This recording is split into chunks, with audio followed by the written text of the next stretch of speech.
একবার চোখ বন্ধ করে ভাবুন তো পুরান ঢাকার কথা। সরু গলি, গায়ে গা লাগিয়ে দাঁড়িয়ে থাকা অসংখ্য পুরনো বাড়ি, আর তার মধ্যেই লক্ষ লক্ষ মানুষের বসবাস।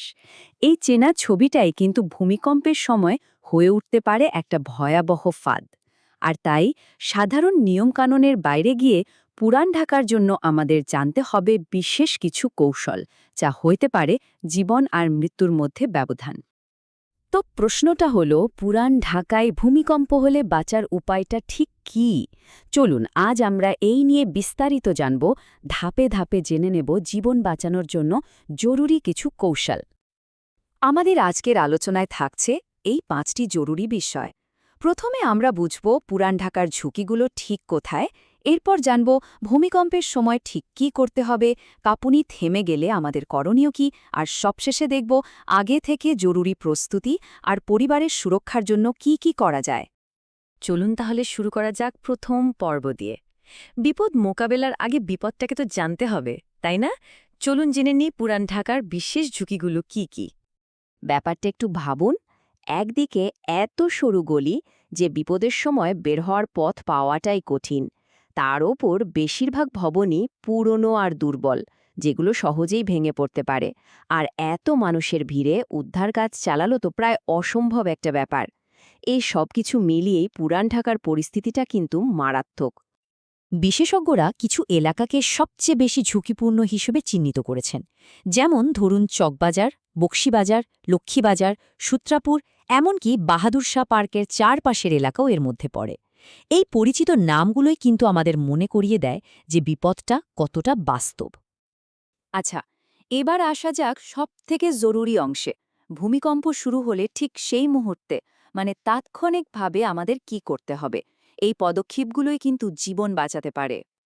মাথায় রাখতে হবে, ভূমিকম্প বোঝার পর প্রথম 10 থেকে 15 সেকেন্ডই হল জীবন বাঁচানোর গোল্ডেন টাইম। এই কয়েকটা সেকেন্ডে নেওয়া সঠিক সিদ্ধান্তই কিন্তু সবকিছুর মধ্যে পার্থক্য গড়ে দিতে পারে। বিশ্বজুড়ে একটাই নিয়ম সবচেয়ে কার্যকর বলে প্রমাণিত হয়েছে, আর সেটা হল ড্রপ, কভার এবং হোল্ড। এই সহজ 3টা শব্দই আমাদের মনে রাখতে হবে। এর মানে হল, কাঁপুনি শুরু হতেই প্রথমে মাটিতে বসে পড়ুন বা ড্রপ করুন, এরপর টেবিল বা খাটের মতো কোনো শক্ত আসবাবের নিচে ঢুকে পড়ুন, মানে কভার নিন, আর সবশেষে ওই আসবাবটা শক্ত করে ধরে রাখুন বা হোল্ড করুন, যাতে কম্পনে সেটা সরে না যায়। দেখুন, ভূমিকম্পের সময় আমরা সবচেয়ে বড় যে ভুলটা করি সেটা হলো দৌড়ে বাড়ি থেকে বের হওয়ার চেষ্টা করি। এটা একদমই করা যাবে না, কারণ এ সময় ওপর থেকে ইট প্লাস্টার খসে পড়ার ঝুঁকি সবচেয়ে বেশি।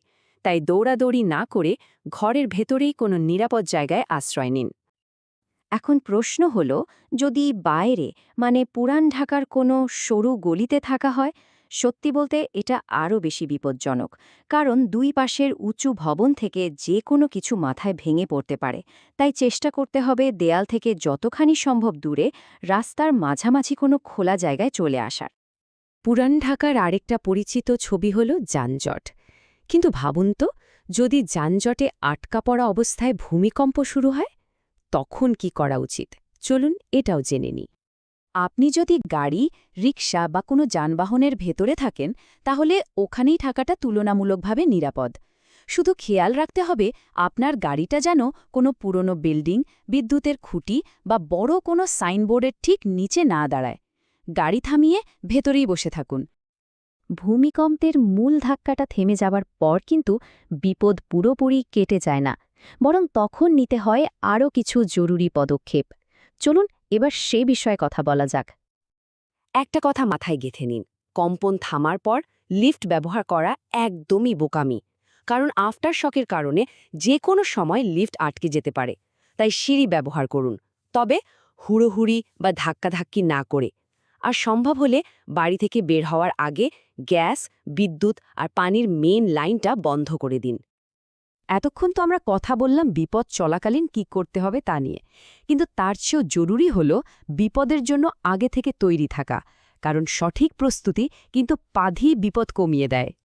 প্রত্যেক বাসায় একটা ইমার্জেন্সি কিট বা গো ব্যাগ তৈরি রাখাটা এখন খুবই জরুরি। এই ব্যাগে 3 দিনের মতো শুকনো খাবার, পানি, torch light, first aid box, দরকারি ঔষধ আর জরুরি কাগজপত্রের কপি গুছিয়ে রাখুন, যাতে বিপদের সময় শুধু ব্যাগটা নিয়েই বেরিয়ে আসা যায়। শুধু ব্যাগ গুছিয়ে রাখলেই হবে না, ঘরটাকেও একটু নিরাপদ করে তুলতে হবে। যেমন ধরুন, আলমারি বা ফ্রিজের মতো ভারী আসবাবপত্রগুলোকে দেয়ালের সাথে আটকিয়ে দেওয়া, কিংবা মাথার উপর ভারী কিছু ঝুলিয়ে না রাখা। এই ছোট ছোট কাজগুলোই কিন্তু বড় দুর্ঘটনা থেকে বাঁচিয়ে দিতে পারে। প্রস্তুতির শেষ ধাপে আমরা কথা বলবো সবচেয়ে গুরুত্বপূর্ণ বিষয় নিয়ে, আর তা হলো পরিবার। কারণ দিন শেষে পরিবারের সবার সুরক্ষাই আমাদের মূল লক্ষ্য। এটা শুনতে হয়তো অবাক লাগবে, কিন্তু নিয়মিত মহড়া জীবন বাঁচাতে পারে। মাসে অন্তত একবার, মাত্র ২-৩ মিনিটের জন্য পরিবারের সবাইকে নিয়ে ড্রপ, কভার, হোল্ড অনুশীলন করুন। দেখবেন আসল বিপদের সময় ভয় না পেয়ে সবাই ঠিক কাজটাই করতে পারছে। পরিবারে যদি বয়স্ক, শিশু বা অসুস্থ কেউ থাকেন, তাদের সুরক্ষার সবার আগে। কম্পন শুরু হতেই কোনো বালিশ বা কম্বল দিয়ে তাদের মাথাটা বাঁচানোর চেষ্টা করুন। তারা যদি টেবিলের নিচে যেতে না পারে, তাহলে খাটের পাশে বা ঘরের কোণায় গুটিসুটি হয়ে বসিয়ে দিন। বিপদের সময় কিন্তু ফোন ঘেঁটে ফায়ার সার্ভিস বা অ্যাম্বুলেন্সের নম্বর খোঁজার মতো পরিস্থিতি থাকে না। তাই আগে থেকেই এই জরুরি নম্বরগুলো একটা কাগজে লিখে রাখুন, যেটার খুব সহজেই খুঁজে পাওয়া যায়।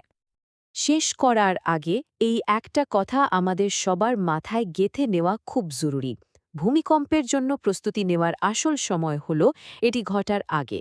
বিপদ আসার পর আফসোস করার চেয়ে আগে থেকে তৈরি থাকাই সবচেয়ে বুদ্ধিমানের কাজ।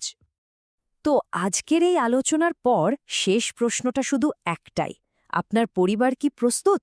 এই তথ্যগুলো জানার পর সুরক্ষার জন্য প্রথম পদক্ষেপটা কি আজই নেওয়া যায় না? মনে রাখবেন, সামান্য প্রস্তুতি হয়তো বাঁচিয়ে দিতে পারে আমাদের নিজেদের এবং প্রিয়জনের অমূল্য জীবন।